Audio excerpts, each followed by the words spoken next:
Good morning বন্ধুরা, কেমন আছো? আশা করি ভালো আছো। আমিও খুব ভালো আছি। আজকে সকাল সকাল উঠে একটু কাসরাত করে নিয়েছি। তো সকালবেলায় উঠে সেই ছাদে গাছেগুলোতে জল দিয়ে চলে আসলাম ঘরটা একটু মুছতে। ওপরের সন্তোষী মা, আজকে শুক্রবার, সন্তোষী মায়ের পুজো। তোমরা সবাই জানো আমি মায়ের পুজো করি।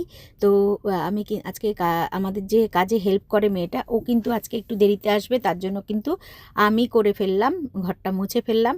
আর মাঝে মাঝে এরকম কাসরাত করতেই হয়, শরীর স্বাস্থ্য ভালো থাকে, কি বলো? আর সবটা করি মাঝে মাঝে, কিন্তু তোমাদের সাথে তো সেগুলো আর দেখাই না। তো যাই হোক, আমি কিন্তু ওটা করে চলে গেলাম সিধা স্নানে। স্নান টান করে ফ্রেশ হয়ে চলে আসলাম। কিছু পুজোর সামগ্রী নিচের ঘর, ঠাকুর ঘর থেকে নিয়ে আসলাম। ছাদের থেকে বাকি ফুলগুলো তুলে মাকে কিন্তু একদম সাজিয়ে সাজিয়ে খুব সুন্দর করে দিলাম। আর আমাদের সমস্ত বাড়ির গাছের ফুল দিয়ে কিন্তু মাকে সাজিয়ে দিলাম।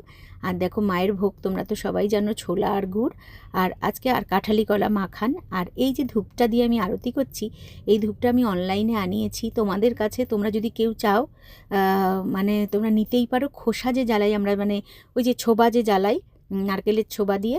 তো এখন তো এগুলো খুব অভাব হয়ে গেছে, পাওয়াও যায় না অনেক সময়। তো এই ধূপটা আমি অনলাইন থেকে আনিয়েছি। তোমরা বিশ্বাস করবে না, এটা হার্বেল একটা, এত সুন্দর গন্ধ। আর মানে কর্পূর টপ্পুর সব দেয়া, মানে খুব সুন্দর গন্ধ, মানে অপূর্ব অপূর্ব। তোমরা যদি একবার কেউ জ্বালাও, মানে তোমরা এটার প্রেমে পড়ে যাবে।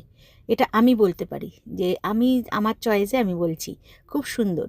মায়ের পাঁচালি পরে নিলাম, মাকে আরতি টারতি করে পুজো টুজো দিয়ে এসে আমি ড্রেসটা চেঞ্জ করে রেডি হয়ে গেলাম, আমি বেরোবো।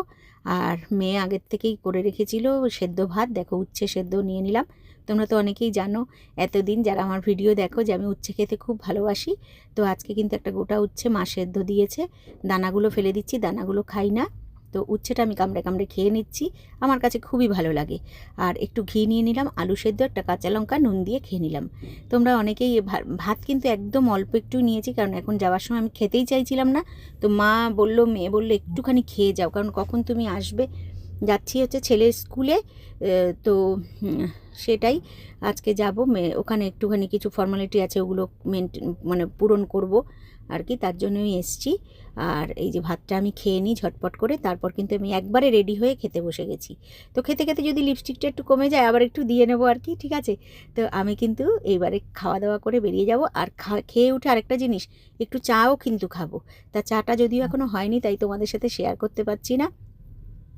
আচ্ছা, তৈরি হয়ে গেছি, কেমন লাগছে অবশ্যই বলবে, ঠিক আছে? আর ভাবলাম সকাল সকাল যাচ্ছি, একটু হোয়াইটের মধ্যে পরি শাড়িটা, তার জন্য আমি এটাই পরলাম।